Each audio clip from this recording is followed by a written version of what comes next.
La Facultad de Derecho de la Universidad Alberto Hurtado agradece su presencia en la ceremonia de inauguración del año académico 2019. Saludamos a quienes presiden y nos acompañan hoy en esta actividad. A la ministra de la Excelentísima Corte Suprema, señora Andrea Muñoz, a los ministros del Tribunal Constitucional, señores María Pía Silva, Miguel Ángel Fernández, Gonzalo García, Domingo Hernández.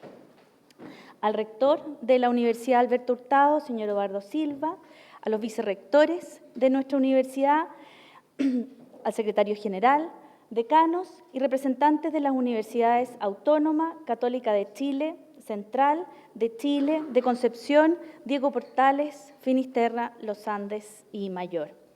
A las autoridades del Tribunal Constitucional, de la Defensoría Penal, de la Academia Judicial, del Instituto de Estudios Judiciales, de la Asociación de Magistrados de Chile y de Ediciones DER. Al exdecano de la Facultad de Derecho, Rafael Blanco, a la actual decana, profesora Miriam Enríquez, y a los directores de departamento, académicos, investigadores, ayudantes, exalumnos y estudiantes de la Facultad de Derecho de la Universidad Alberto Hurtado, que hoy nos acompañan, y de manera muy especial a los y las estudiantes que ingresaron este año a nuestra comunidad universitaria. Esta es sin duda una ceremonia muy especial, porque constituye la instancia formal de término de su periodo como decano del profesor Rafael Blanco y el inicio del periodo como decana de la profesora Miriam Enríquez. Por ello, invitamos en primer término al decano saliente de la Facultad de Derecho, el profesor Rafael Blanco, quien dirigirá algunas palabras para dar cuenta del quehacer de la facultad durante su periodo.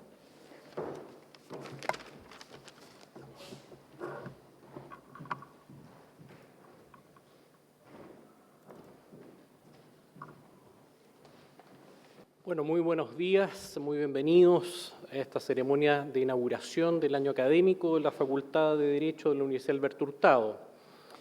Quiero saludar especialmente a nuestra invitada, un orgullo tener a la ministra de la Excelentísima Corte Suprema, Andrea Muñoz. Gracias por acompañarnos en esta ceremonia. Gracias al rector, también Eduardo Silva, y por supuesto a nuestra decana entrante, Miriam Enríquez, a todas las autoridades que nos acompañan, familiares, amigos, estudiantes. Sean todos muy bienvenidos.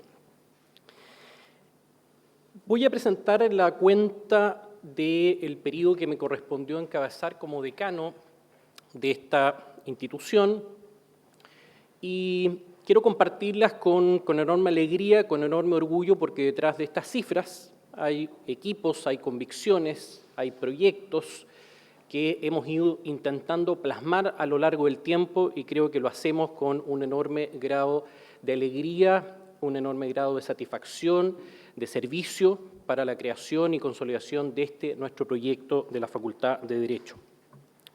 Quiero agradecerle a todo el equipo, a todos los alumnos, profesores del claustro académico, el haberme permitido servir en función de estas metas y objetivos que nos hemos trazado durante el periodo 2015-2018, estos 4 años de trabajo intenso. Gracias en lo personal también por haberme permitido servir a los distintos estamentos académicos y al rector por la confianza depositada para este ejercicio. Creo que estamos frente, que duda cabe, a un cierre de ciclo.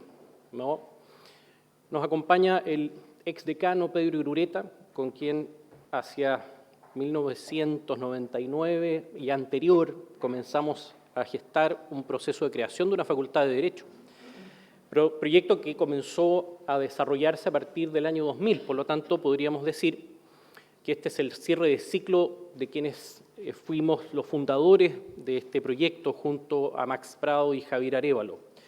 Teníamos una enorme convicción, teníamos muchos sueños, teníamos anhelos, y en contextos, déjenme decirles, bastante adversos, porque fuimos de las últimas facultades de Derecho que se crearon en el país. Somos de las más nobles y probablemente eso generaba un natural hándicap para enfrentar y posicionarnos en el medio jurídico y académico. Quiero intentar mostrarle a través de algunas cifras lo que ha sido el devenir de estos años de trabajo en el decanato que me correspondió encabezar junto a un enorme y gran equipo de académicos, ¿no?, de coordinadores administrativos. Fue un periodo de crecimiento, que duda cabe, muy complejo, dicho sea de paso, porque tratar de honrar los enormes logros que se tuvieron en el primer periodo no resultaba sencillo, porque además enfrentábamos desafíos de segunda y de tercera generación. Sin embargo, estas cifras me parece dan cuenta de un crecimiento tanto de nuestra planta docente en este periodo, de 14 a 21, como de profesores colaboradores, de secciones. Hoy día tenemos anualmente más de 211 secciones, no están sumadas allí las cifras de la clínica, de secciones de la clínica jurídica. Administrar esto es obviamente una enorme complejidad.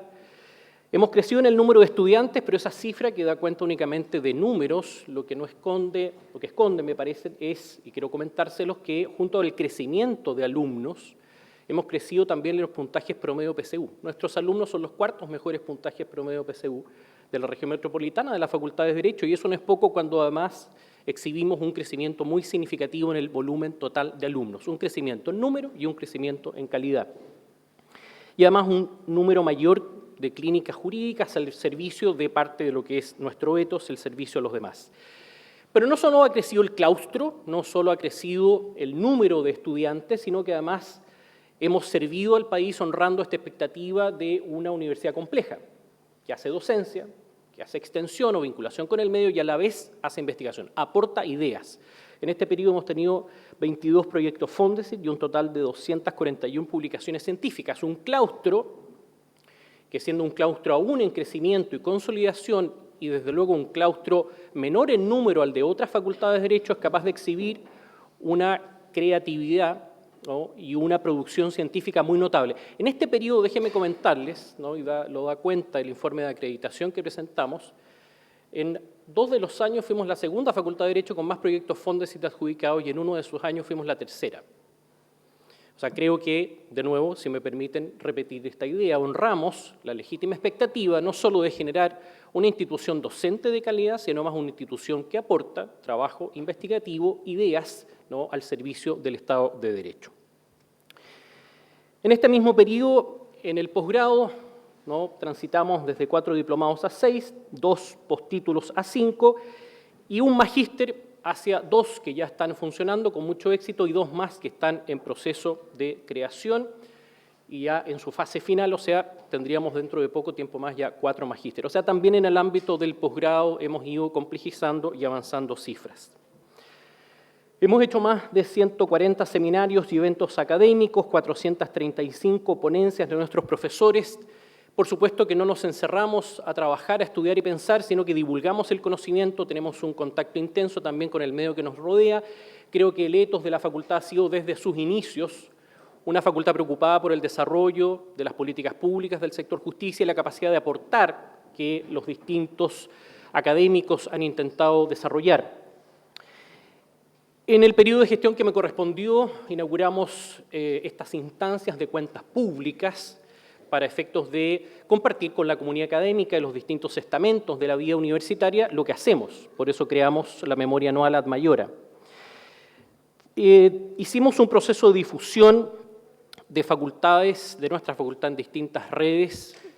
Nuestro sitio web, que hoy día tiene una consolidación importante, cuando iniciamos el periodo tenía 9.000 visitas, hoy día tiene más de 45.000 y eso nos muestra, nos coloca en el entorno académico y también es un espacio de divulgación de nuestras ideas. Un newsletter que circula en distintos medios y una consolidación también en distintas redes sociales. Casi duplicamos los metros cuadrados de la facultad. Aprovecho a agradecer al rector por el apoyo que hay detrás de eso, en una universidad que está situada en un campus urbano en el centro de la ciudad, muy complejo, por supuesto, de administrar, y cada metro cuadrado tiene un valor enorme, no lo digo en términos comerciales, lo digo en términos, ¿no?, simbólicos y funcionales, una facultad que se inserta en una universidad muy pujante. Varias oficinas, salas de investigación, salas de posgrado, una nueva sede de la clínica jurídica, una sede nueva para la Escuela Sindical Clotario Blest. Un sello de nuestra facultad ha sido la internacionalización, ¿no? Esto es la cantidad de alumnos que anualmente van a desarrollar pasantías en América, en Europa, ¿no?, hay un recorrido que muestra una tendencia de crecimiento tanto en las pasantías internacionales como en las pasantías laborales en distintas instituciones públicas y privadas. Las internacionales tienen un propósito de formación de nuestros alumnos durante su tránsito por el proceso, digamos, académico, y las laborales más bien tienen que ver con la preparación o el apresto a la vida laboral. En ambos casos, detrás de esto hay un esfuerzo enorme de generar lazos y convenios con instituciones que nos permitan y con universidades extranjeras servir estos propósitos formativos. Han sido años intensos del movimiento estudiantil y eso también está o intenta ser plasmado en esta lámina. Hemos trabajado con las organizaciones de los estudiantes, los distintos centros de alumnos, las coordinaciones académicas, ¿no? El consejero o consejera estudiantil. Hemos creado la dirección de vinculación con los estudiantes, un espacio de diálogo, un espacio de acompañamiento que ha tenido múltiples desafíos. Consolidamos reuniones anuales, generacionales con cada uno, ¿no?, de los años de estudiantes de la carrera, con el decano en una agenda libre que yo creo que ha sido muy provechosa para construir, mejorar, ¿no?, lo que intentamos hacer desde la dirección, reuniones con el centro de estudiantes, sus autoridades, la creación empujada por los estudiantes del programa de Género, Derecho y Justicia Social, que dicho sea paso tiene una integración biestamental. Durante estos años también intentamos acercarnos a nuestros exalumnos y dimos vida a la Asociación de Exalumnos y a un encuentro anual de licenciados y la cena anual de egresados. Quiero aprovechar de felicitar también a quienes están detrás de la Escuela Sindical Clotario Bles, que hemos apoyado durante este periodo, ¿no?, en forma muy intensa.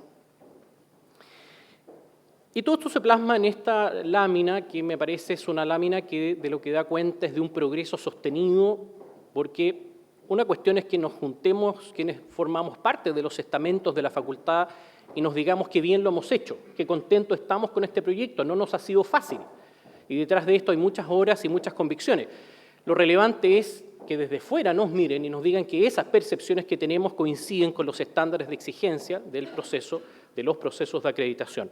Partimos con 4 y hemos terminado en el periodo que me correspondió dirigir con 6 años de acreditación como facultad. Estas cifras, si me lo permiten, son cifras que probablemente no alcanzan a evidenciar con la suficiente fuerza el trabajo que hay detrás. Y no es un trabajo de una persona, ni de 2, ni de 5, es un trabajo de un equipo, de un claustro muy convencido de que este es un proyecto que vale la pena, que este es un proyecto que le hace bien al mundo académico, al mundo del derecho, que le hace bien al país. Es un proyecto que intenta servir, como ustedes ven, no solo a través de una genuina producción científica, sino con una docencia y una vinculación intensa con el medio. Hemos sido capaces aquí de albergar procesos de reforma a la justicia muy importantes, muy significativos, y creo que hemos aportado en todos y cada uno de ellos para mejores leyes, ¿no?, mejores procesos legislativos, en definitiva mejores políticas públicas y un mejor Estado de Derecho. Y eso es una convicción que tenemos todos los que hemos construido este proyecto académico, una facultad de Derecho compleja en una universidad compleja. Pero esto, quiero decirlo, no sería sencillo, no sería fácil si solo nos animara una convicción académica. También nos anima una concepción de equipo. Esta facultad, de acuerdo a las cifras que la universidad tiene, es una facultad que ha sido evidenciada como uno de los mejores lugares para trabajar. Nuestros propios académicos, administrativos, profesionales reconocen que esto, en el contexto de Best Place to Work, es una de las instituciones, una de las facultades que lidera el proceso dentro de la universidad. Me parece que eso es muy significativo y que eso esconde parte del éxito de las cifras. Lo pasamos bien entre nosotros, nos cuidamos entre nosotros, nos empujamos entre nosotros. Tanto los profesores del claustro como los profesores colaboradores, estudiantes, administrativos. Quiero terminar agradeciendo, porque me parece, como diría Eduardo Silva, justo y necesario, agradecer a quienes han estado detrás de este periodo de 4 años de trabajo. A Pedro Irureta, por su apoyo, por todo el trabajo previo, ¿no?, y porque nos convenció este grupo inicial de fundadores de que este proyecto era un proyecto que realmente valía la pena. Gracias a Macarena Rodríguez, nuestra directora de carrera, el verdadero motor de la facultad detrás de nuestros éxitos. A los directores de área, a Rodrigo Coloma, en la dirección de investigación, que está detrás de los éxitos de esas cifras en materia de publicaciones y fondos, al igual que a Claudio Agüero. Todo ese trabajo de vinculación con el medio, de extensión, gracias a Hugo Rojas, enorme académico, gran amigo, gracias también a Camila Lagarini y a María Paz Valdivieso. Hemos crecido en el posgrado, sin duda, y eso ha sido también de la mano del profesor Juan Luis Modolel. Gracias, Juan Luis, por el trabajo desarrollado. Gracias a Tito Fernández en el trabajo de dirección de vinculación con los estudiantes. Fue destacado en el proceso de acreditación, creo que es un logro tremendo y enormemente complejo. Esta es una facultad, no lo quise mencionar porque es un detalle de la casa, pero somos quienes tenemos mejores resultados económicos siempre de cara a las exigencias que naturalmente hace el nivel central. Detrás de eso también están los procesos de trabajo de Salomón Serrano. Muchas gracias, Salomón. A nuestro coordinador académico, Alexander Docmac, tremendo apoyo, un estudiante, exalumno, ayudante del Departamento de Procesal, coordinador académico, brillante en su gestión. A todos los directores de departamento, solo permítanme hacer un énfasis en algunos, por el esfuerzo, Miriam Enríquez en el Departamento de Derecho Público, Luis Emilio Rojas en el Departamento de Derecho Penal, enormes logros tanto en el pregrado como en el posgrado, Lilian San Martín en el Departamento de Derecho Civil, tremendo logro también para nuestra facultad, un crecimiento maravilloso, y Leonardo Moreno en el Departamento de Derecho Procesal, entre otros. Al equipo administrativo, Kitty Flores, Lucía Mancilla, María Paz, Camila, sin el apoyo de Kitty, con quien llevamos muchos años, ya más de 20 trabajando juntos, mucho de esto no habría sido posible. Muchas gracias por tu apoyo, Kitty, en todo este proceso. Al claustro académico, a Enrique Rajevich, Mauricio Vaquero, Alfredo Ferrante, Cecilia Latorre, Rodrigo Barría, a los directores de los programas, Franz van der Schoeren y Rosa María Olave. Creo que hay un enorme equipo detrás de esto, una enorme satisfacción, una satisfacción que en lo personal me parece que nos pone en una enorme disposición para celebrar aquello que realmente hemos venido a celebrar hoy día. La asunción para este nuevo periodo de Miriam Enríquez, una brillante profesora de una carrera académica impecable, espectacular, una gran amiga, una gran colaboradora, que le deseamos el mejor de los éxitos. Cuentas con este servidor para todo este periodo, desde luego a todo este claustro académico que está involucrado en este proceso. Gracias a todos y todas por este periodo de trabajo bien logrado, por este ambiente que hemos creado y por este proyecto que consolidamos. Muchas gracias a todos.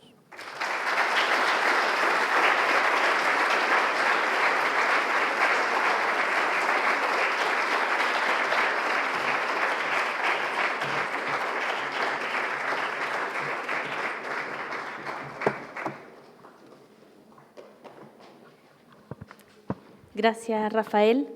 A continuación, la nueva decana, profesora Miriam Enríquez, se dirigirá a nosotros para entregar los principales lineamientos que ha definido para su periodo a cargo de la facultad. Gracias, Miriam.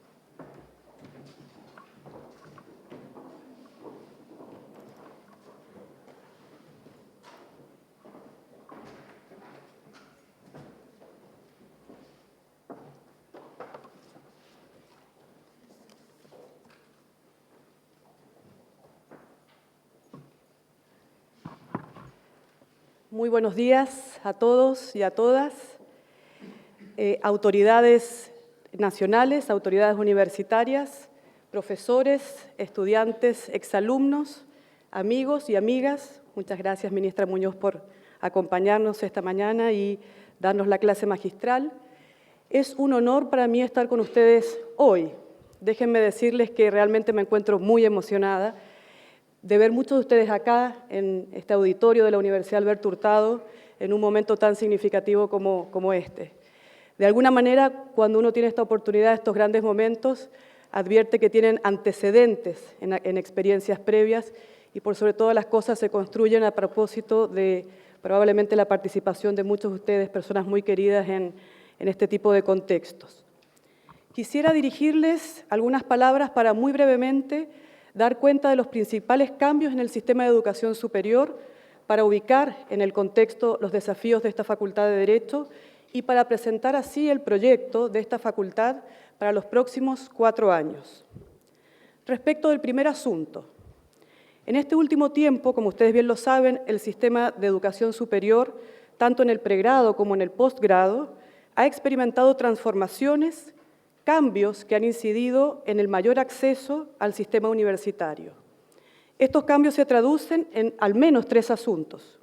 En primer lugar, en un incremento en la cantidad de estudiantes que se matriculan en las universidades, aunque las últimas cifras sugieren que el ciclo de crecimiento se ha detenido considerablemente. El segundo asunto es una ampliación de la oferta académica que ofrecen las distintas universidades. El tercero es la expansión del rol del Estado como fuente de apoyo para el financiamiento de los estudiantes universitarios. En este ámbito creo que la política pública de gratuidad es seguramente el avance más notable. De alguna manera, las transformaciones enunciadas han posibilitado que la educación superior deje de ser de élite. Aunque cabe reconocer que todavía existe una brecha socioeconómica en el acceso, cuyas asimetrías de oportunidades, estimo, deben ser corregidas. A mi juicio, este es un imperativo de justicia social. Si este es nuestro contexto, aunque someramente descrito, los principales 4 desafíos que debiera asumir nuestra Facultad de Derecho, pensando en aquello en lo que aspiramos, pensando en aquello en lo que soñamos convertirnos, son adaptar la formación jurídica, consolidar el crecimiento de posgrado, generar nuevo conocimiento y nuevo capital humano avanzado y articular los ámbitos de nuestro desarrollo, de nuestras actividades, para que el pregrado se fortalezca. En relación con el primer desafío, es necesario adaptar la formación jurídica para responder a las características de todos los estudiantes que colman nuestras aulas, de forma tal que permita armonizarla con la vida familiar y el trabajo. Esto sin olvidar transversalizar el enfoque de género, las necesidades de la titulación oportuna y los requerimientos de un mundo laboral vertiginosamente cambiante.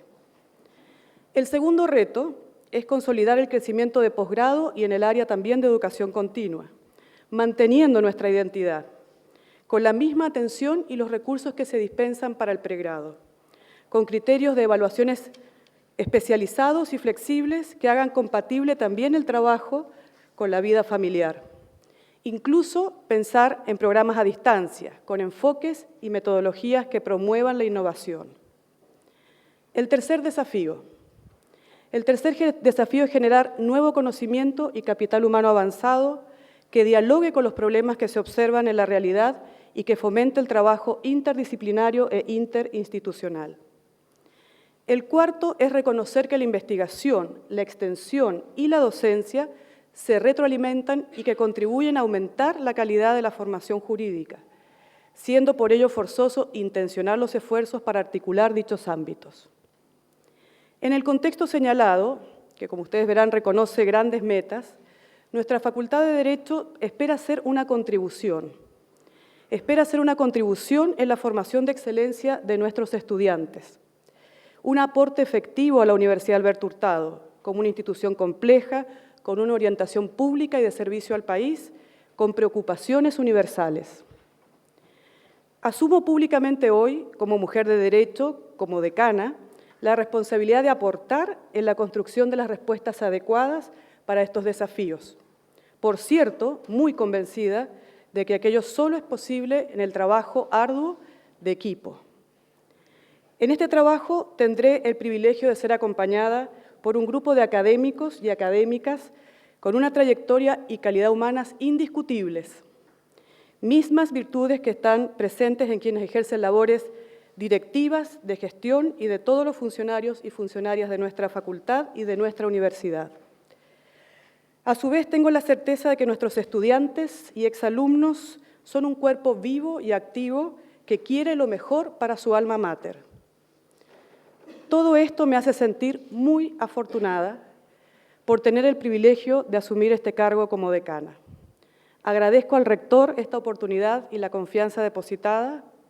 Agradezco a los decanos que me precedieron en este ejercicio, a Pedro y a Rafael. Y agradezco también a mi familia, Guadalupe, Emilia, José Ignacio, Paula, mamá y papá, por estar acá presentes y porque son y serán mi apoyo en mi propio desafío. ¿Cuáles son las acciones? Me interesa destacar a continuación las principales acciones que espero podamos desarrollar en el ámbito del pregrado, del posgrado, la investigación y la vinculación con el medio.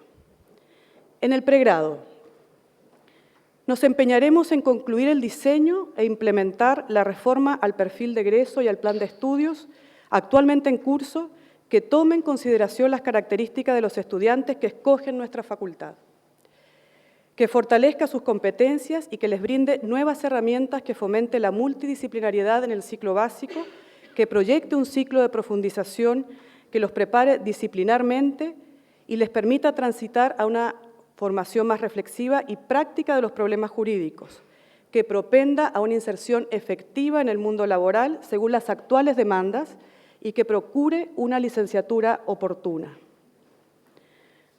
Profundizaremos las acciones de acompañamiento de la trayectoria formativa, no solo en el desarrollo de las habilidades personales de los estudiantes, sino también académica, durante toda la carrera, pero principalmente en el ciclo básico. Buscaremos incorporar la perspectiva de género en cada espacio de la formación jurídica que ofrecemos en nuestra facultad. Algunas acciones en el posgrado. Nos encaminaremos a fortalecer los actuales programas de posgrado y educación continua por 3 vías. Su revisión y actualización, también mediante la acreditación de aquellos programas de magíster consolidados, como lo son el magíster en Derecho Penal y el magíster en Prevención, Seguridad Urbana y Política Criminal, y también su internacionalización. Procuraremos extender la oferta de posgrados y educación continua, por ejemplo, con nuevos programas de magíster. A corto plazo presentaremos un magíster en Derecho Administrativo y también de Procesal Penal y esperamos a mediano plazo otro en Derecho del Consumo.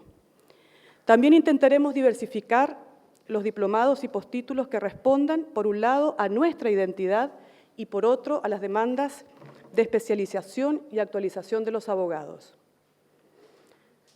Pondremos todo nuestro esfuerzo en diseñar e implementar un programa de doctorado en Derecho, con líneas de investigación orientadas al derecho probatorio, a la justicia social y los derechos humanos y a la responsabilidad civil.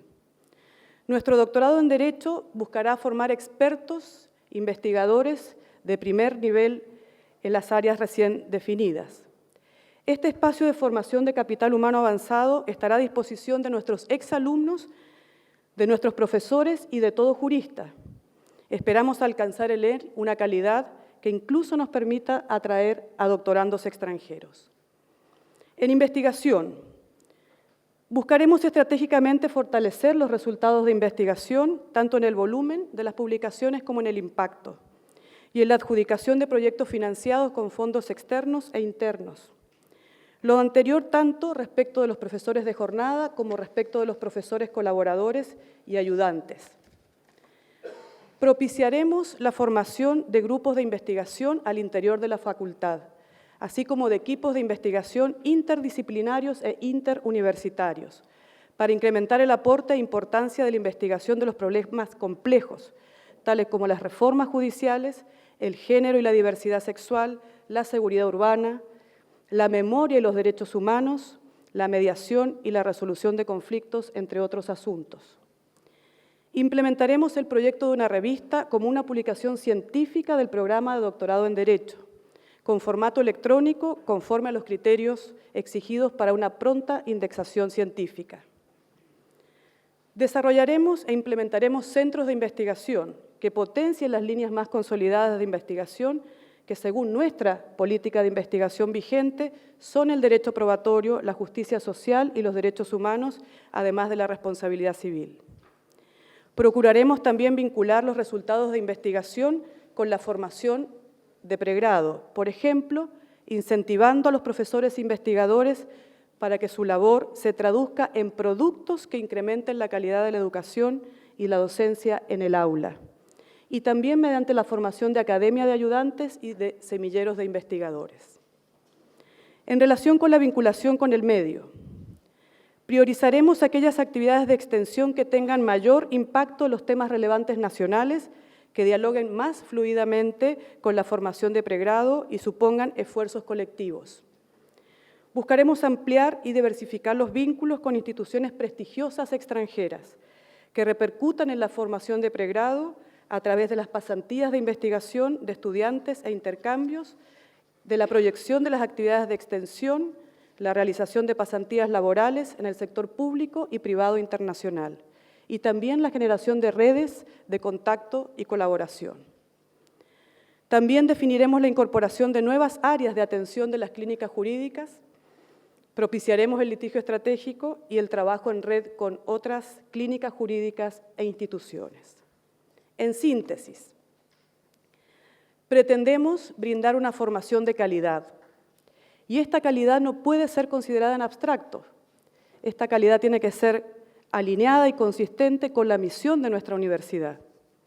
La misión de nuestra universidad es servir a la sociedad, proyectando la tradición de educación jesuita a nivel nacional e internacional por medio de la investigación, de la docencia y la vinculación con la sociedad, entregando una formación integral para nuestros estudiantes. Debemos ser capaces de contribuir en el ámbito de las ideas, pero también en el ámbito de las acciones.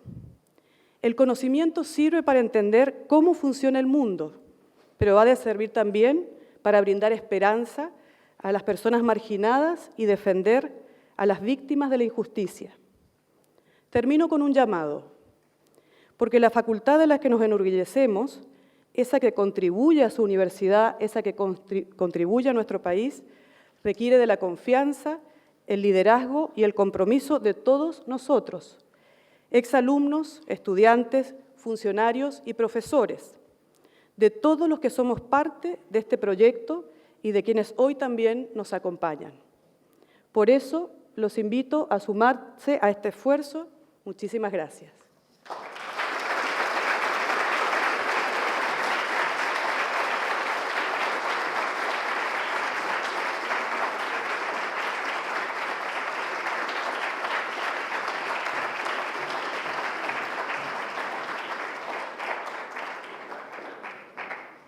Gracias, Miriam.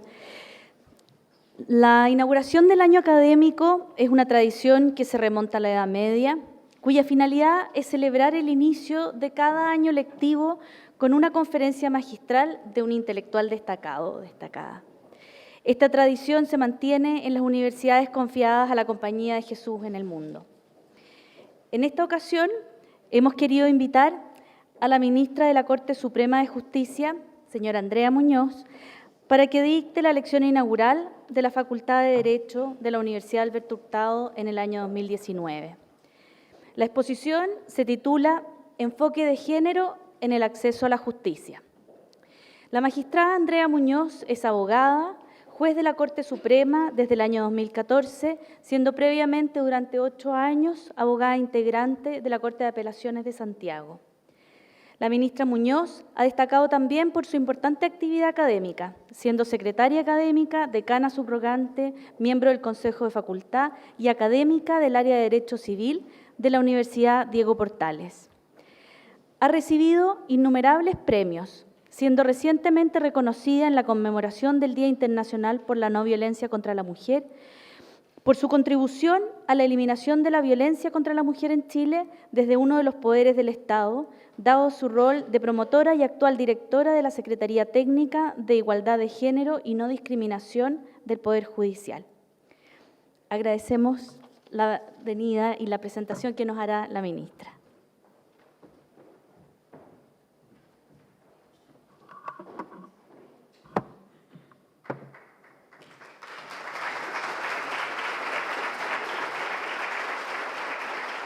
¿Tengo que parar acá?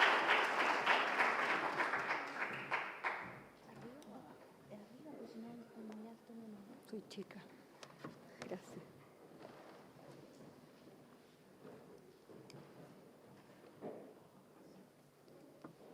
Muy buenas tardes a todas las personas presentes. Agradezco muy sinceramente la invitación que se me ha formulado a hacer esta exposición en el marco de la inauguración del año académico 2019 de la Escuela de Derecho de la Universidad Alberto Hurtado. Deseo saludar al rector, don Eduardo Silva, la decana Miriam Enríquez y al decano, muy especialmente al exdecano Rafael Blanco. Saludar también a todos los académicos y académicas, a los y las estudiantes aquí presentes, funcionarias, funcionarios, magistradas y magistrados, tantas caras conocidas de historias hacia atrás que veo presente en este momento. La verdad que para mí es un honor participar de esta instancia y tener la posibilidad de compartir algunas breves reflexiones sobre el tema tan relevante como es el enfoque de género en el acceso a la justicia, que nos conecta con el desafío de incorporar el principio de igualdad y no discriminación en la labor jurisdiccional. Algunas notas de contexto. El Poder Judicial efectivamente ha empezado a recorrer en el último tiempo un camino tendiente a buscar los mecanismos más adecuados para dar respuesta al imperativo que emana de la Constitución política, la normativa nacional y los compromisos internacionales vigentes en lo relativo a la aplicación del principio del derecho a la igualdad y no discriminación en razón del género, con el objeto de garantizar el efectivo acceso a la justicia de todas las personas, pero en particular de las mujeres por la situación de discriminación estructural a que se han visto sometidas. En febrero del año 2018, el Tribunal Pleno de la Corte Suprema aprobó una política de igualdad de género y no discriminación para el Poder Judicial, que comprenderán marca un hito en el compromiso institucional en la materia y, sin embargo, es el corolario de un proceso iniciado ya en el año 2014 a través de un plan de trabajo que contempló la elaboración de un estudio de diagnóstico interno para conocer las desigualdades, discriminaciones y estereotipos persistentes en el Poder Judicial que impactan en la administración de justicia. Estereotipos en las relaciones sociales y laborales, discriminación por jerarquía, por clase, por sexo, por orientación sexual, violencia sexual, acoso, necesidades de capacitación en el sistema internacional de protección de los derechos humanos, entre otros, son algunas de las cuestiones que ahí se develaron y que han determinado líneas de acción concretas para enfrentarlas. Una de ellas, la creación de la Secretaría Técnica de Igualdad de Género y No Discriminación, el año 2017, cuya misión es precisamente promover la transversalización de la perspectiva de género en toda la institución. La política institucional a que he hecho referencia es el marco que engloba todas las acciones que el Poder Judicial se ha comprometido a incorporar en su quehacer para garantizar el respeto a la igualdad de género y no discriminación. Obviamente no es este el momento para detallar los contenidos de la política, pero me parece necesario destacar que uno de sus principios rectores y eje fundamental estratégico es el enfoque de género en el acceso a la justicia, que es el tema que hoy nos convoca. En tanto principio rector, la política postula que para garantizar el acceso a la justicia se requiere tener en cuenta los factores de desigualdad real de quienes comparecen ante la justicia, lo que obliga a adoptar medidas para reducir o eliminar las barreras u obstáculos de quienes se encuentran en situaciones de desventaja para acceder a ella. En tanto eje estratégico, que desde un punto de vista metodológico es el que busca hacer operativos los postulados de la política, el enfoque de género en el acceso a la justicia apunta a incorporar la perspectiva de género tanto en el ejercicio de la labor jurisdiccional como con el propósito específico, de los servicios de atención de usuarios y usuarias, con el propósito específico, quiero insistir, de lograr garantizar el efectivo acceso a la justicia, entendida como un derecho fundamental que impone al Estado deberes de conducta en orden no solo a permitir el acceso, sino además a generar las condiciones para que ese acceso sea posible y efectivo, que es la premisa de la cual parte la política. En ese contexto, la política propone como una de sus líneas de acción más desafiantes la de crear y difundir protocolos, guías, compendios, cuadernos de buenas prácticas que incorporen criterios que apoyen a magistradas y magistrados para abordar el conocimiento y resolución de los casos que se le presenten de una manera que les permita hacer un análisis de contexto necesario para visibilizar los estereotipos, desigualdades de género y discriminación y justificar la interpretación y aplicación diferenciada del derecho que en cada caso corresponda. Tarea que poco a poco hemos empezado a desarrollar y es parte de lo que les quiero contar. Finalizo este breve contexto institucional señalando, como lo he hecho en múltiples oportunidades, que creo sinceramente que el Poder Judicial, a través de esta política, que expresa un compromiso fundamental debiera ir progresivamente ejerciendo un rol transformador para erradicar la desigualdad por motivos de género en nuestra sociedad, lo que contribuirá a avanzar hacia un país más igualitario, inclusivo y respetuoso de los derechos humanos de todas las personas. Entremos en materia. El derecho en su esencia no es estático, cambia al ritmo del pensamiento y de las realidades que pretende regular, y con ello también cambian los conceptos, su alcance, contenido y hasta la forma misma en que ha sido concebido. Lo anterior constituye un reto para la magistratura, así como para todos los operadores y operadoras de justicia y para la formación de los abogados y abogadas, que no solo debe mantenerse al tanto en estas transformaciones, sino que además debe comprenderlas, debe ajustar sus decisiones con el fin de garantizar el acceso a la justicia y la plena protección de los derechos humanos reconocidos y garantizados por el ordenamiento jurídico a todas las personas sin distinción. Si bien el derecho a la igualdad y la no discriminación son principios conocidos por todos aquellos que imparten justicia, el volver a ellos desde la perspectiva de género implica, por una parte, comprender el fenómeno de la discriminación y el impacto de las decisiones judiciales cuando deben lidiar con ella, y por otra, se traduce en la obligación de desarrollar una particular forma de análisis sobre cómo se deciden los casos que involucran a personas que han sido históricamente marginadas y discriminadas sobre la base de criterios tradicionales que tienden a invisibilizar justamente aquello que ha sido relevado por el Sistema Internacional de los Derechos Humanos, la condición de vulnerabilidad de ciertos grupos sociales. Quisiera comenzar planteando una pregunta que pretende llamar la atención acerca del tema que hoy nos convoca. ¿Cuál es la relevancia del enfoque de género para el acceso a la justicia? Más concreto, ¿es la incorporación de una perspectiva de género como parámetro de igualdad relevante para la legitimidad del derecho, particularmente para el ejercicio de la labor jurisdiccional? Para intentar una respuesta me gustaría describirles brevemente algunos casos que el derecho ha tenido que abordar con distintos resultados. Caso 1, probablemente conocido para todas las personas que están acá. Una niña de 15 años se trasladaba desde su hogar a la casa en que trabajaba como empleada doméstica en Ciudad Juárez, al norte de México. Días después fue hallada asesinada en un sitio llamado Campo Algodonero. Los familiares que llevaron el caso a la Corte Interamericana de Derechos Humanos denunciaron graves irregularidades e inconsistencias durante la investigación. Por ejemplo, no se asumió la pronta búsqueda ante la desaparición y se negó información a los familiares. No se notificó a la madre del hallazgo de los cadáveres primeramente encontrados. No hay información sobre el resultado de las evidencias encontradas ni dónde quedaron resguardadas. Más aún, los familiares de las 3 víctimas declaran que al momento de interponer la denuncia, la respuesta de los funcionarios que los atendieron fue algo así como: no está desaparecida, anda con el novio o anda con los amigos de vaga, que si le pasaba eso era porque ella se lo buscaba, porque una niña buena, una mujer buena, está en su casa. Caso 2. En Chile, en el año 2003, conociendo una demanda de cuidado personal, un tribunal concedió el cuidado provisional de 3 niñas al padre que lo demandaba, debido a que al vivir la madre con su pareja, mujer y sus hijas, alteraba con ello la normalidad de la rutina familiar, privilegiando sus intereses y el bienestar personal por sobre el bienestar emocional y el adecuado proceso de socialización de sus hijas. La magistrada Karen Atala fue privada de la custodia de sus hijas y si bien el fallo de primera instancia confirmado por la Corte de Apelaciones de Temuco finalmente rechazó la demanda, señalando explícitamente que la orientación sexual de la madre no afectaba el cumplimiento responsable de su rol de madre, fue la Corte Suprema, conociendo el caso a través de un recurso de queja, la que acogió la demanda de custodia y las dejó permanentemente al cuidado de su padre, invocando, entre otras cosas, el deterioro experimentado por el entorno social, familiar y educacional en que se desenvuelve la existencia de las menores desde que la madre empezó a convivir en el hogar con su pareja homosexual, ya que las niñas podrían ser objeto de discriminación social derivada de este hecho. Algunas cosas más que es largo comentar.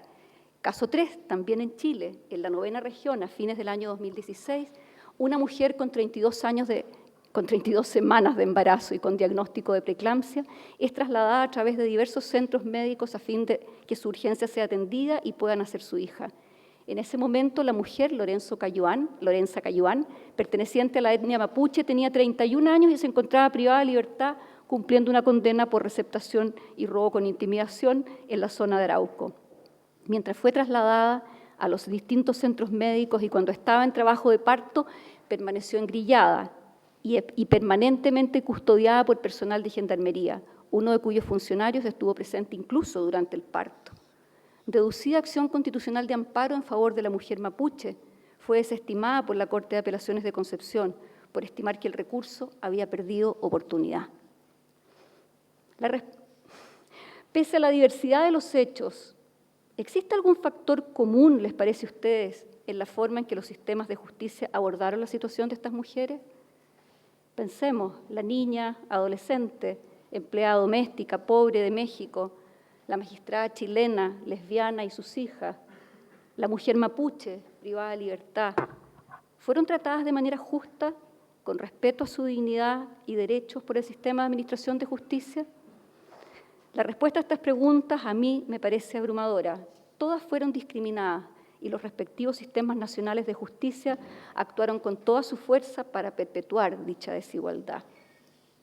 Intentaré demostrar a lo largo de esta presentación, que espero no los canse demasiado, intentaré demostrar que hoy la incorporación de la perspectiva de género como parámetro de igualdad es clave para la legitimidad del derecho y en especial para garantizar el acceso a la justicia de todas las personas, cualquiera sea su condición. Para abordarlo voy a dividir lo que me queda de exposición en 4 partes. En primer lugar, haré algunas referencias al principio de igualdad y no discriminación. En segundo lugar, analizaré la importancia de comprender el acceso a la justicia como un derecho fundamental. En tercer lugar, reflexionaremos sobre el significado de la incorporación de una perspectiva de género en el ejercicio de la función jurisdiccional, los estereotipos y el impacto de las decisiones judiciales.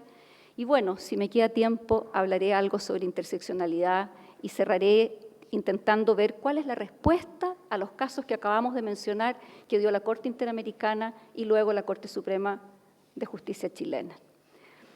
Créanme que es un gusto en realidad para mí y también un desafío poder compartir estas reflexiones en un auditorio como este.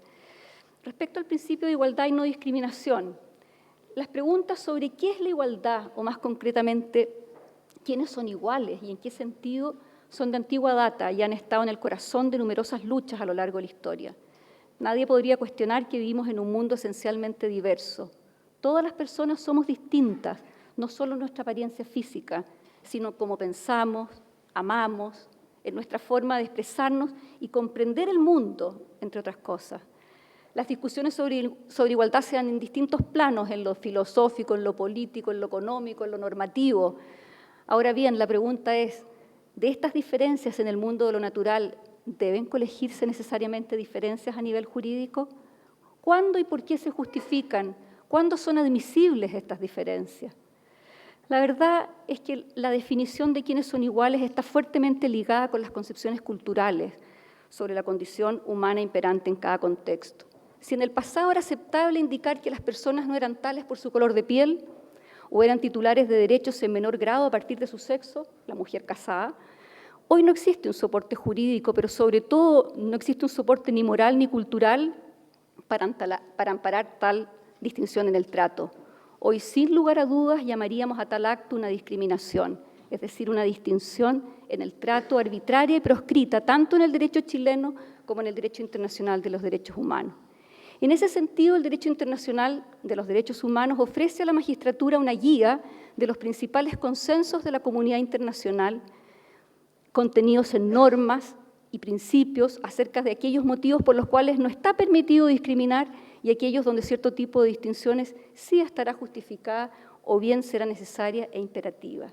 Desde luego, el Sistema Internacional de los Derechos Humanos ha sido creado y funciona sobre la premisa básica de la igualdad entre todas las personas, por lo que los principios de no discriminación y de igual protección de la ley sirven como bases fundamentales de los instrumentos normativos del Sistema Internacional de Protección. Tenemos, por una parte, la Declaración Universal de los Derechos Humanos, ¿verdad?, que establece que todos los seres humanos nacen libres e iguales en dignidad y derechos, y que junto con condicionar el ejercicio y goce de los derechos, una cláusula que prohíbe la discriminación, establece el derecho a la igualdad ante la ley y la igual protección en la ley. Luego, tanto el Pacto Internacional de Derechos Civiles y Políticos, el Pacto Internacional de Derechos Económicos, Sociales y Culturales, como la Convención Americana sobre Derechos Humanos, consagran normas específicas en el mismo sentido que en la Declaración Universal para garantizar el principio de igualdad y no discriminación. Pero por otra parte, además de estos instrumentos que acabamos de mencionar, el compromiso de la comunidad internacional con la promoción y protección de los derechos humanos de las personas que han experimentado discriminación estructural, en especial la situación de las mujeres, ha ido progresivamente creciendo. Y al respecto es posible identificar dos etapas. La primera, marcada por el desarrollo de instrumentos internacionales específicos, CEDAW, Convención de Belém do Pará, y una segunda que tiene por objetivo lograr la transversalización del enfoque de género. En los años 70, y en virtud del importante aporte de la teoría feminista al derecho, se constató la necesidad de una protección específica para las mujeres en el ámbito del derecho internacional de los derechos humanos. Gracias al trabajo impulsado por movimientos sociales de mujeres, se alcanzó el consenso para desarrollar instrumentos internacionales que dieran una respuesta particular a la problemática de género, lo cual se tradujo en la adopción, como hemos dicho, de la Convención sobre la Eliminación de todas las formas de discriminación contra la mujer, la CEDAW por sus siglas en inglés, del año 79, y a nivel interamericano en una convención que aborda exclusivamente la violencia contra las mujeres, la Convención Interamericana para prevenir, sancionar y erradicar la violencia contra la mujer, que conocemos como Convención de Belém do Pará del año 94. Ambos instrumentos, uno proveniente del sistema internacional y el otro del sistema interamericano, ratificados y vigentes en Chile, concentran el sustento normativo sobre la especificidad de la discriminación y la violencia experimentada por las mujeres, y en ese sentido constituyen el parámetro a partir del cual es posible elaborar respuestas concretas para el acceso a la justicia.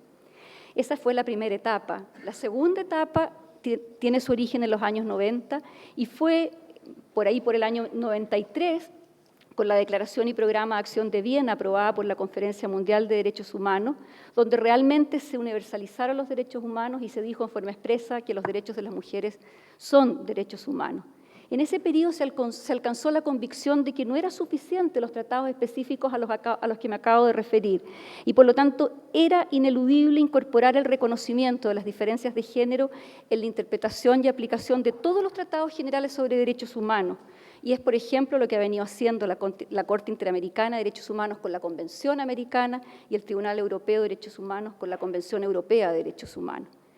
Esta segunda etapa, referida a la perspectiva de género, tiene por objeto visibilizar, fíjense bien, a propósito de la pregunta que hicimos antes, visibilizar cómo las diferencias biológicas, diferencias naturales, diríamos, en un determinado contexto sociocultural y un momento histórico se suelen traducir en diferencias socialmente construidas que conducen a oportunidades y condiciones de vida desiguales. En definitiva, frente a las desigualdades históricas y estructurales experimentadas por las mujeres, y a pesar de la existencia de unos derechos humanos inherentes a toda persona, es necesario un tratamiento específico para las violaciones de los derechos de la mujer. Es así como surge la expresión de la transversalización de la perspectiva de género.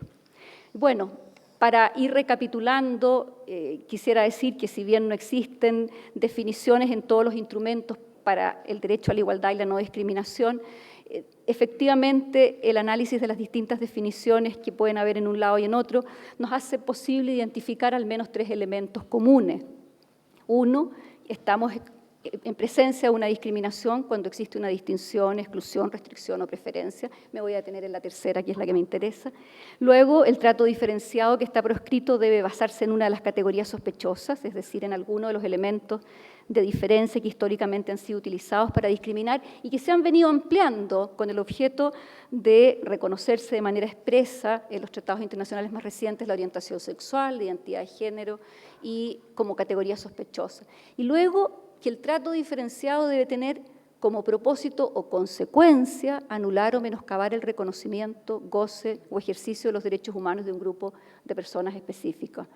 Para mí esto es lejos como lo más importante, es decir, por una parte la distinción afecta al goce de los derechos humanos en condiciones de igualdad y por otra, lo que señala la CEDAW en esta parte es que se comprende toda diferencia basada en el sexo que intencionalmente o en la práctica coloque a las mujeres en una situación de desventaja y le impide el pleno reconocimiento de sus derechos en las esferas públicas y privadas. Esto es de la mayor importancia. Pensemos, por ejemplo, en tantas leyes que a veces con la mejor intención regulan ciertas conductas que a la postre, por la condición de desventaja estructural en que se encuentran las mujeres, terminan lesionando sus oportunidades y en su aplicación resultan ser discriminatorias.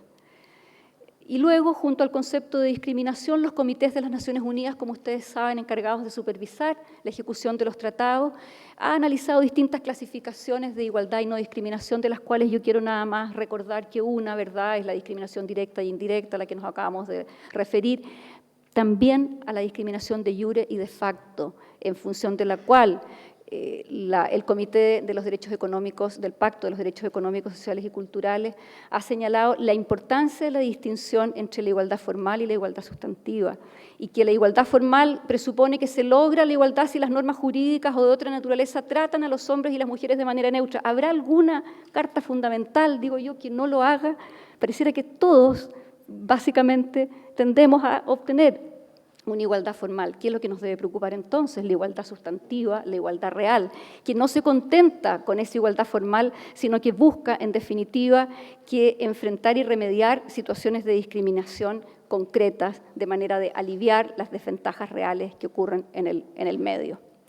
Por lo reflexionado, y perdonen la rapidez porque he ido como abreviando, ocurre que el derecho a la igual protección sin discriminación implica no solo la exclusión de un trato arbitrario, sino que impone al Estado de Chile, Poder Judicial incluido, la obligación de considerar las condiciones particulares de desventaja que experimentan las personas que han sido históricamente discriminadas y que se alzan frecuentemente como barreras que impiden o dificultan el acceso a la justicia.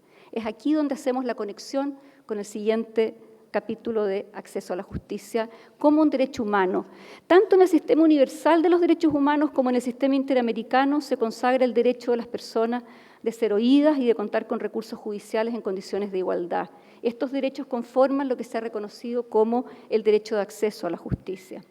Así, en el ámbito interamericano, el derecho de toda persona a ser oída se encuentra establecido en la Convención Americana sobre Derechos Humanos y supone, por un lado, un ámbito formal y procesal que supone asegurar el acceso con las debidas garantías al órgano competente que determinará el derecho reclamado, y por otro, un ámbito de protección material que implica garantizar la capacidad del procedimiento para producir el resultado para el que fue concebido.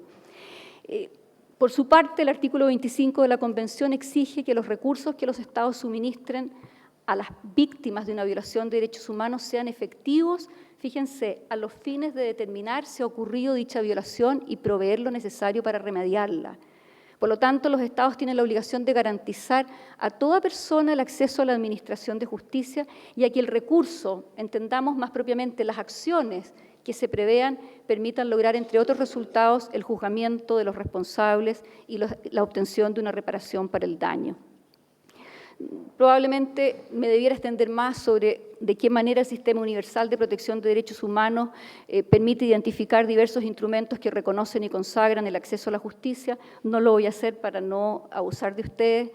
Sí podría yo decir que el Comité de Derechos Humanos de las Naciones Unidas ha señalado que el derecho a la igualdad ante los tribunales y cortes de justicia y a un juicio imparcial es un elemento fundamental de la protección de los derechos humanos y sirve de medio procesal para salvaguardar el imperio de la ley.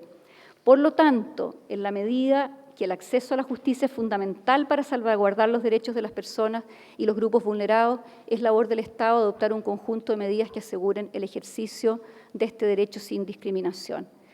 Para cerrar esta parte, lo que yo quiero enfatizar es que el acceso a la justicia, y lo dije al comienzo, debe ser comprendido como un derecho fundamental que impone al Estado deberes de conducta en orden no solo a permitir el acceso, sino además a generar las condiciones, aquí ya va la parte más sustantiva, generar las condiciones para que ese acceso sea posible y efectivo.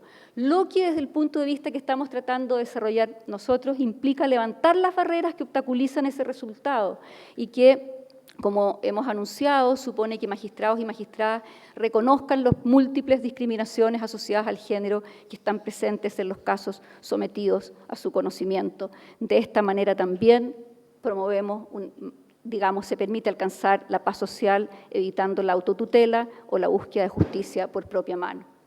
Como conclusión de este apartado, creo que podemos establecer como premisa entonces que la discriminación en razón del género constituye un factor que limita el acceso efectivo a la justicia y como el deber de la Administración de Justicia es garantizar la tutela judicial en condiciones de igualdad y sin distinción de ninguna naturaleza, resulta que es una un deber ético y jurídico que las decisiones judiciales sean adoptadas con una perspectiva de género, concepto que abordaremos ahora sí en las reflexiones que siguen.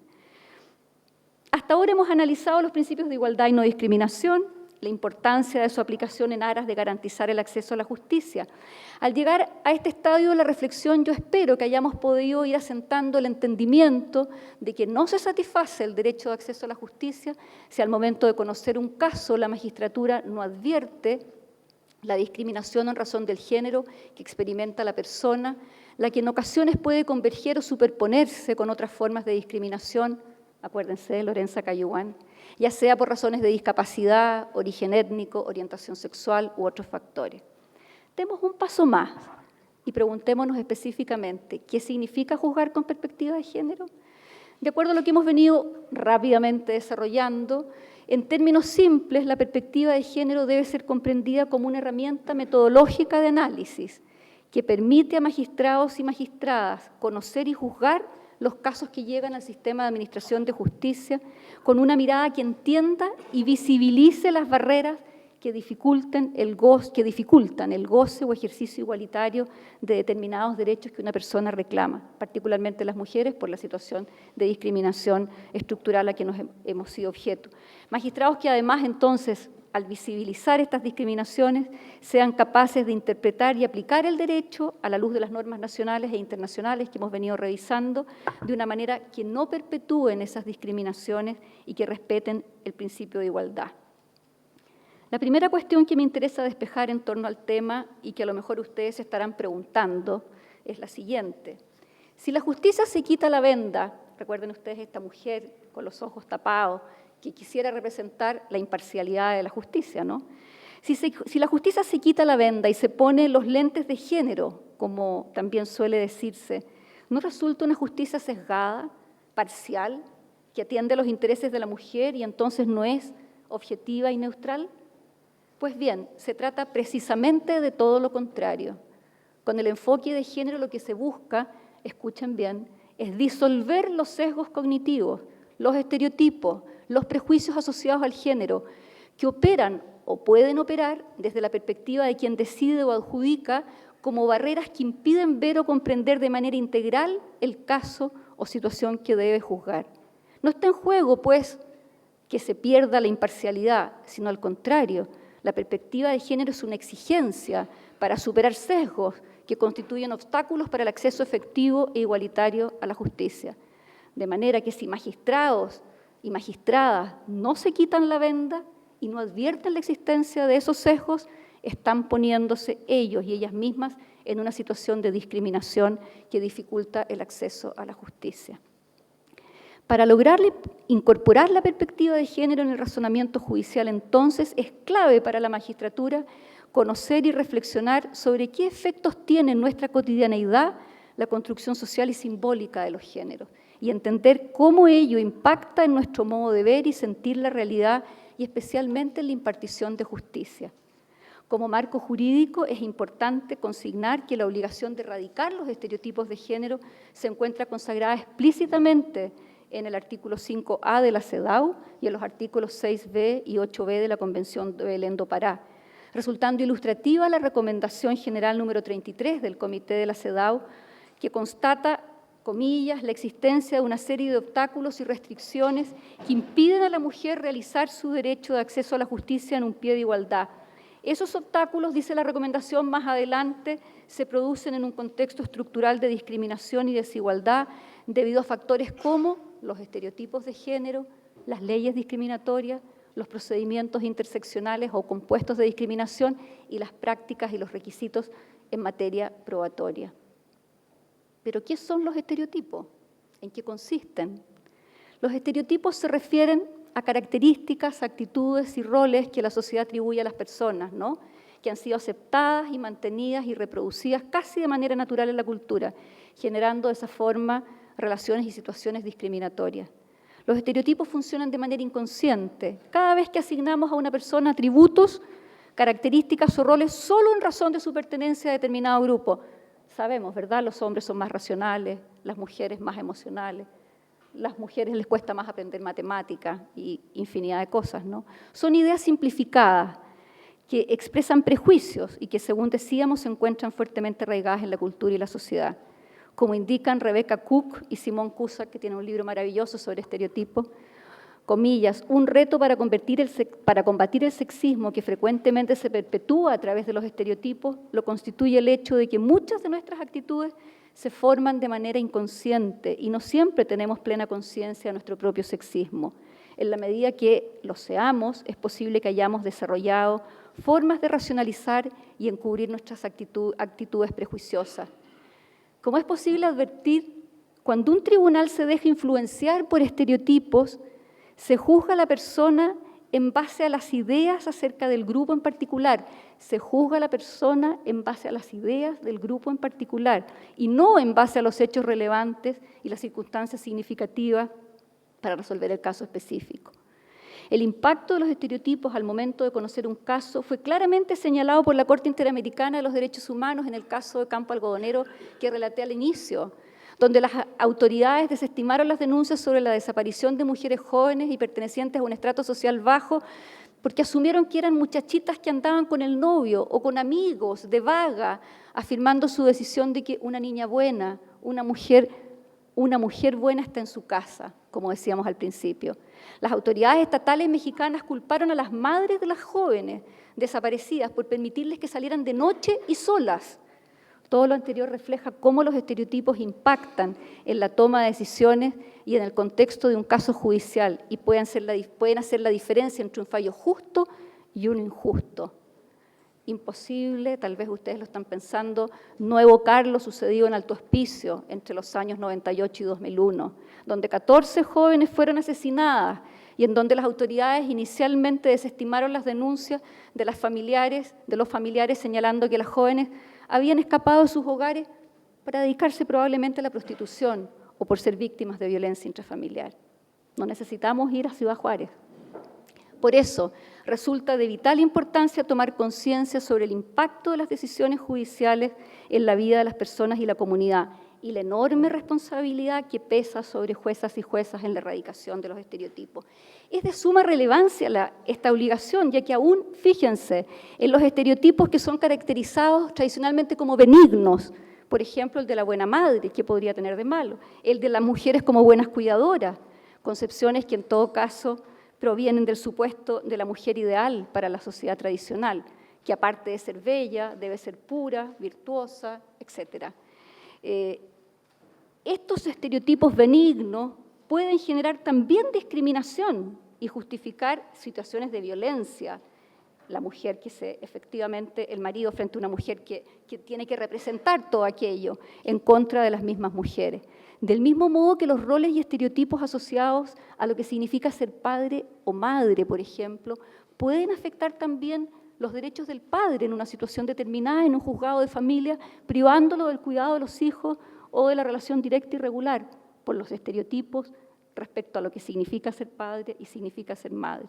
En definitiva, la magistratura debe estar atenta para advertir y evitar los estereotipos de género que distorsionen su percepción de los hechos de una causa, que afecten su visión sobre quién es víctima en una determinada situación o influencien su opinión sobre la credibilidad de un testigo o la aplicación de una determinada atenuante, por nombrar algunas situaciones posibles. Pese a la hora, yo les pediría que me dejen profundizar un poco en un tema que es muy importante para comprender esto.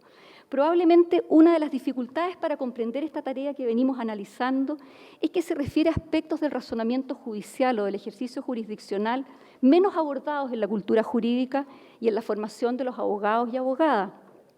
Me refiero a la cuestión de la prueba o de la valoración de la prueba. Por regla general, como reflexionaba con agudeza la profesora Daniela Catino en un seminario que realizamos en Valdivia sobre buenas prácticas para incorporar la perspectiva de género en las sentencias del año pasado, por regla general, decía Daniela, se hace mucha dogmática en las carreras de derecho, pero ocurre que antes que conocedores del derecho, los jueces y las juezas son conocedores de hechos, de realidades, y sabemos poco sobre cómo se razona sobre los hechos, de manera que cuesta comprender cómo esos sesgos a los que antes nos referíamos inciden en el razonamiento probatorio. Una herramienta básica del razonamiento probatorio, por ejemplo, son las generalizaciones empíricas, lo que conocemos como las máximas de la experiencia, que nos permiten valorar, por ejemplo, la credibilidad de un testigo. Sabemos en general de qué cosas depende la credibilidad. Por ejemplo, a qué distancia se puede reconocer a una persona, cuánto tiempo un recuerdo puede permanecer en la memoria, etc. Y con todas esas herramientas, los jueces y juezas pueden ir valorando un testimonio concreto. Pero como se trata de generalizaciones empíricas, puede que estén cargadas de prejuicios de género que no sean válidos empíricamente. El caso de la violencia intrafamiliar es un muy buen ejemplo. Por regla general, la presencia de un testimonio es un indicio de credibilidad. La permanencia, de un testimonio es un indicio de credibilidad. Dicho de otra manera, si una persona cambia su versión en un juicio, diríamos que perjudica su credibilidad, ¿no? Sin embargo, es posible que esa generalización no resulte aplicable frente a un fenómeno peculiar como es la violencia de género. Y en consecuencia parece necesario establecer generalizaciones diversas.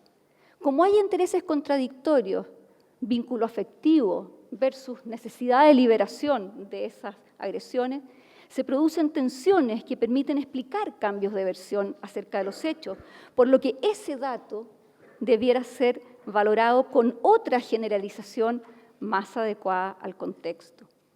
Otro tanto podría decirse en casos de violencia sexual, en la violación más específicamente, cuando está en juego la existencia del consentimiento. En estos casos, la historia sexual de la víctima parece ser muy importante para dar fiabilidad a las declaraciones de la denunciante. Incluso más, al parecer, un historial de sexualidad activa sugiere consentimiento. También en estos casos se utiliza la resistencia física como un indicio o negación de consentimiento, como si no bastara una negativa verbal, como si al no haber resistencia física la mujer en el fondo estuviera esperando que la convencieran. ¿No hay un sesgo de género en aquello? Claramente, en esas situaciones se reproducen sesgos de género para valorar cuestiones de credibilidad que de alguna manera, ¿no les parece a ustedes?, dicen relación con el estereotipo de la castidad femenina. Ese es el desafío entonces, poner a prueba esas generalizaciones, discutir si están sustentadas en evidencias que se refieran a los contextos particulares en que se suscitan casos de violencia sexual. Quiero compartir con ustedes, a propósito de lo que venimos explicando, un caso reciente que a mí me parece notable y que proviene del Tribunal Europeo de Derechos Humanos, en adelante el Tribunal Europeo, cuya sede está en Estrasburgo, Carvalho Pinto de Sousa Moraes, con Portugal, que terminó por sentencia de 25 de julio de 2017. Los hechos. Una mujer de 50 años de edad se efectuó una cirugía en 1995, lo que le genera graves consecuencias ginecológicas a consecuencia de un error médico, entre ellas intensos dolores, incontinencia urinaria y dificultades para mantener relaciones sexuales. Demanda por negligencia médica y en octubre de 2013 una corte portuguesa condena al hospital a pagar 80.000 euros como compensación por el sufrimiento físico y psicológico de la solicitante y cerca de 16.000 para solventar los gastos de una empleada doméstica que la ayudara en sus tareas diarias. Apelada la sentencia por el establecimiento hospitalario en 2014, la Corte Suprema Administrativa de Portugal redujo la compensación a la mitad, aduciendo respecto al sufrimiento psicológico de la mujer, comillas, que a su edad el sexo no es tan importante como para alguien más joven. ¿Qué les parece? Y en relación a la ayuda en sus tareas diarias, determinó que, comillas, era poco probable que necesitara una empleada doméstica a tiempo completo en ese momento, ya que considerando la edad de sus hijos, solo necesitaba cuidar de su esposo. La mujer reclamó ante el Tribunal Europeo, sosteniendo que hubo discriminación hacia ella por su edad y sexo. El Tribunal Europeo consideró que había habido violación del artículo 14, que es la prohibición de discriminación, conjuntamente con el artículo 8, que es el derecho de respeto de la vida privada y familiar de la Convención Europea de Derechos Humanos, y destacó que al parecer los factores determinantes en la decisión habían sido el sexo y la edad de la solicitante, y que además esta había estado basada, comillas, en la suposición general de que la sexualidad no es tan importante para una mujer de 50 años y madre de 2 niños, en relación a alguien de edad más temprana. En opinión del Tribunal Europeo de Derechos Humanos, Estas consideraciones demostraron los prejuicios que prevalecieron en el Poder Judicial de Portugal y reiteró que los avances en la igualdad de género hoy día eran un objetivo importante para los Estados miembros del Consejo de Europa, por lo cual, comillas, deberían incorporarse razones muy poderosas para que pudiera admitirse que una diferencia de trato por razón de sexo fuera compatible con la Convención. La cuestión que quiero destacar aquí, más allá de las consideraciones sobre la edad o el sexo en sí misma, es el supuesto, léase generalización, léase estereotipo, de que la sexualidad no es tan importante para una mujer de 50 años y madre de 2 niños, como dijo el Tribunal Europeo. Ese postulado refleja la idea tradicional de la sexualidad femenina como algo intrínsecamente vinculado a propósitos reproductivos y, por tanto, ignora su importancia física y psicológica para la realización de las mujeres como personas. La decisión del Tribunal Europeo también se fundamentó recordando otros 2 casos similares que ocurrieron en Portugal en 2008 y 2014, que afectaban a hombres y que, al igual que María Moraes, también sufrieron complicaciones médicas. Ante esos 2 sucesos, el Tribunal Supremo portugués dictaminó que el hecho de que ya no pudieran tener relaciones sexuales con normalidad había afectado su autoestima y les había provocado un tremendo shock mental, sin considerar su edad y si tenían o no hijos. ¿Cómo es posible apreciar un prejuicio o estereotipo sobre el tema de la sexualidad activa de las mujeres sobre 50 años puede llevar a infravalorar o subestimar el daño psicológico de la solicitante? Un sesgo que no deja advertir correctamente, esto es, conforme a la verdad, la entidad del daño. Opera como una venda cognitiva, comprometiendo, como ocurrió en ese caso, la responsabilidad del Estado en frente a sus compromisos internacionales. Juzgar con perspectiva de género se alza en consecuencia como una herramienta que permite enfrentar el sesgo que implica la valoración de la prueba conforme a estereotipos, permitiendo identificarlos y erradicarlos del proceso del razonamiento judicial y la sentencia. En este punto me permito destacar el trabajo desarrollado por la Secretaría Técnica de Igualdad de Género y No Discriminación de la Corte Suprema, que en cumplimiento de una de las líneas de acción de la política a la que me refería al comienzo, elaboró, con el apoyo de 2 expertas internacionales y en el contexto de un proyecto financiado por un programa de cooperación de la Unión Europea, un cuaderno de buenas prácticas para incorporar la perspectiva de género en las sentencias, documento que busca orientar a los jueces y juezas en la incorporación de elementos básicos para el análisis de los casos y su contexto, como escenarios en el que se manifiestan estereotipos, desigualdad y discriminación. Temas todos determinantes de una interpretación y aplicación general integral, compleja y diferenciada del derecho vulnerado en litigio. En el capítulo 3 del documento se presenta lo que se denominó una matriz de análisis, que es una guía con la cual se pretende facilitar la tarea de juzgar con perspectiva de género, ofreciendo una serie de criterios que servirán de ruta reflexiva en el proceso de emitir decisiones judiciales. No tengo tiempo para desarrollar aquí el detalle del contenido del cuaderno Buenas Prácticas, pero solo les comento que en él se recogen, por ejemplo, en materia de valoración de la prueba, algunas de las reflexiones que hemos hecho aquí en relación al abordaje de la violencia de género. Si ustedes están interesados, pueden examinar y bajar el documento que está en la página web de la Secretaría Técnica. En definitiva, si los hechos así lo determinan, el análisis con perspectiva de género debe ser aplicado en la sentencia, aun cuando las partes involucradas en el caso no la hayan contemplado en sus alegaciones, y también debe guiar el ejercicio argumentativo de quienes imparten justicia para que puedan materializar los tratados internacionales en realidades concretas y generar respuestas en derecho efectivas a nivel nacional. Voy a terminar con 2 palabras, refiriéndome nada más a la interseccionalidad, porque me interesa para vincularlo con el caso Lorenza Cayuán. Señalando que la diversidad de movimientos de mujeres contemporáneos fueron poniendo en el tapete la necesidad de reconocer que en ocasiones pueden converger o superponerse en una persona múltiples formas de discriminación, ya sea por razones de discapacidad, de origen étnico, de orientación sexual o en otros factores. Cuestión que configura una situación especial, que no tiene una respuesta adecuada si se considera alguna de esas cosas por separado, sino que deben considerarse conjuntamente género y pobreza, género y orientación sexual, género y etnia, lo que obliga a adoptar medidas especiales para evitar la violación de sus derechos humanos. Es aquí donde se inscribe esa tercera línea de clasificación que hablaba de reconocimiento de la clasificación de discriminación, que hablaba de interseccionalidad. Este enfoque aparece en forma muy evidente en el caso de Lorenza Cayuán, que es esta mujer mapuche privada de libertad y que Embarazada de 8 meses, recorrió 72 kilómetros de distancia, engrillada, en ambulancia, sufriendo contracciones y que dio luz a su hija en esas mismas condiciones y en presencia de un funcionario de Gendarmería. Aquí me quiero, en el fondo, reivindicar con esa sentencia que había sencillamente no hecho lugar al recurso de amparo porque había perdido oportunidad.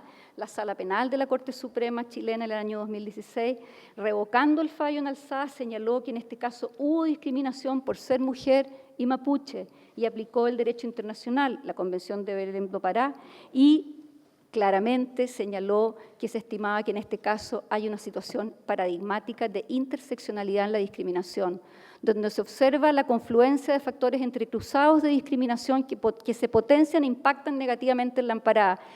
Sería largo, pero si a ustedes les interesa, el motivo 14 y el motivo 15 explican cómo la mujer, en definitiva, fue con 2 ciclistas o motoristas siendo seguida con un cartel que decía «Ojo, comunera mapuche».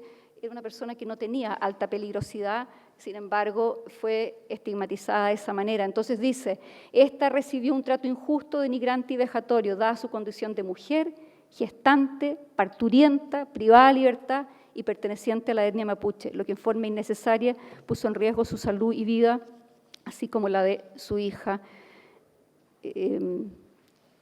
Todo ello en contravención de la normativa nacional e internacional. No voy a molestarlos más con un cierre que tenía pensado explicando cómo la Corte Interamericana había acogido las reclamaciones en el ámbito del campo algodonero, que es una sentencia preciosa porque es clásica, castiga la pasividad del Estado, la negligencia de las autoridades en la investigación, o como en materia de la discriminación por orientación sexual de Karen Atala hace otro tanto. Solamente decirles para terminar que espero que con las reflexiones que hayamos hecho ustedes comprendan que la inclusión de la perspectiva de género en la Administración de Justicia, que está intentando ser asumida por la institución a la que yo pertenezco, busca brindar un soporte permanente y claro a las decisiones judiciales para lograr fallos libres de sesgos y estereotipos que garanticen un acceso efectivo a la justicia. Su incorporación permitirá a la función judicial interiorizar el respeto por los derechos humanos de las mujeres y de igual manera conducirá al mejor cumplimiento de los compromisos internacionales que el país ha adquirido, de manera de contribuir desde el ámbito de nuestras competencias a la construcción de una sociedad más justa. Muchas gracias.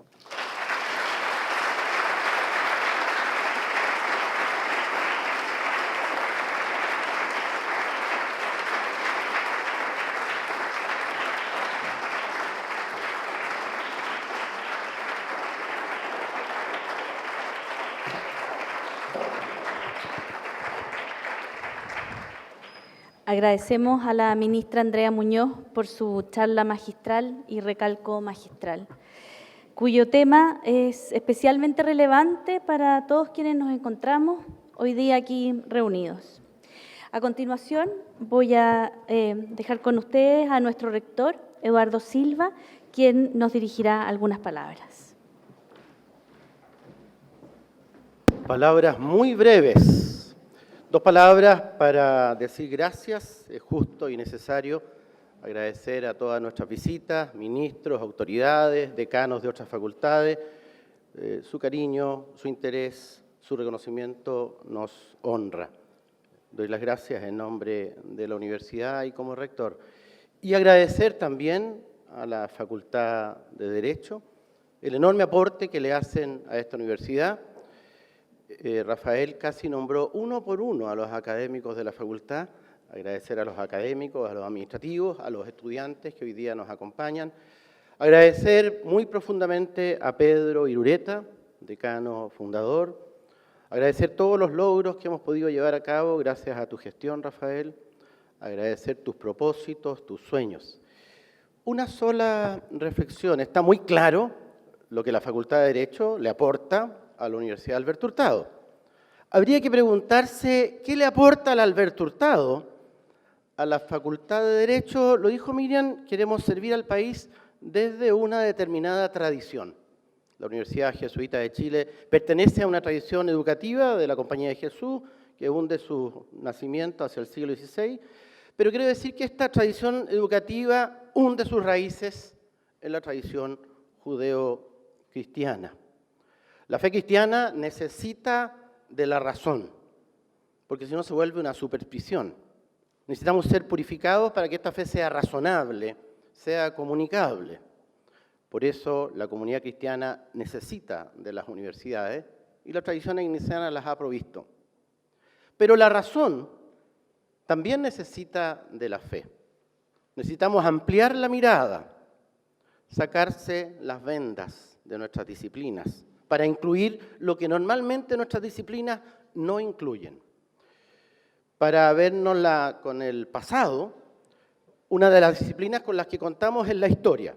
Esta universidad tiene un departamento de historia y esa disciplina, y con esa historia tratamos de auscultar lo sucedido y ser fieles a lo que ha pasado. Pero para vernosla con el pasado, no solo requerimos de la historia, necesitamos también de la memoria.